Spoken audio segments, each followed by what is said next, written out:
દાહોદ જિલ્લાના દેવગઢ બારિયા તાલુકામાંથી પસાર થતી પાનમ નદીના બ્રિજ ઉપર મોટા ખાડા બે જોઈન્ટને વચ્ચેનો ભાગ તૂટ્યો હોય તેમ આશરે 55 વર્ષથી વધુ સમય પહેલા બનાવવામાં આવ્યો છે।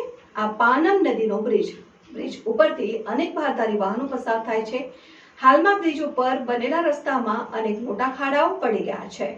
બ્રિજ ઉપરથી અનેક ભારદારી વાહનો પસાર થાય છે। હાલમાં બ્રિજ ઉપર બનેલા રસ્તામાં અનેક મોટા ખાડા પડી ગયા છે। બ્રિજના આરસીસીમાં પણ તિરાડો જોવા મળતી હોય તેમ ભારદાર વાહનોના અવરજવરને કારણે બ્રિજનું વધતું જતું નુકસાન। ગંભીરા બ્રિજના બનાવ પછી રાજ્ય સરકાર દ્વારા તમામ બ્રિજની તપાસના આદેશ છતાં આ પાનમ બ્રિજનું સમારકામ કેમ નહીં? સ્ટેટ વિભાગ દ્વારા બ્રિજ ઉપર પડેલા ખાડાની સમારકામની કામગીરી હાથ ધરવામાં આવશે કે કેમ? જોતા રહો ભારત ટાઈમ્સ ન્યૂઝ। દેવગઢ બારિયામાં નગરમાં પસાર થતો જે પાનમ નદીનો બ્રિજ આવેલો છે, બ્રિજ આજે જર્જરિત હાલતમાં હોય તેમ જણાવાયું છે।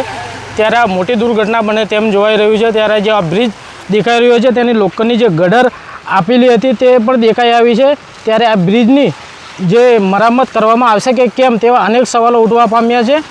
ત્યારે આ પાનમ નદીનો બ્રિજ મોટા ખાડાઓ જોઈન્ટની વચ્ચે ભાગ તૂટ્યો હોય તેમ આશરે 55 વર્ષથી વધુ સમયમાં બનેલો આ બ્રિજ કકડધજ હાલતમાં છે। હાલ બ્રિજ ઉપરથી અનેક રાહદારીઓ ભારદાર વાહનો પસાર થાય છે। બ્રિજ પર બનેલા રસ્તા અનેક મોટા ખાડાઓ પણ જોવા મળી રહ્યા છે। ત્યારે બ્રિજ આરસીસી પણ તિરાડો જોવા મળી રહી છે।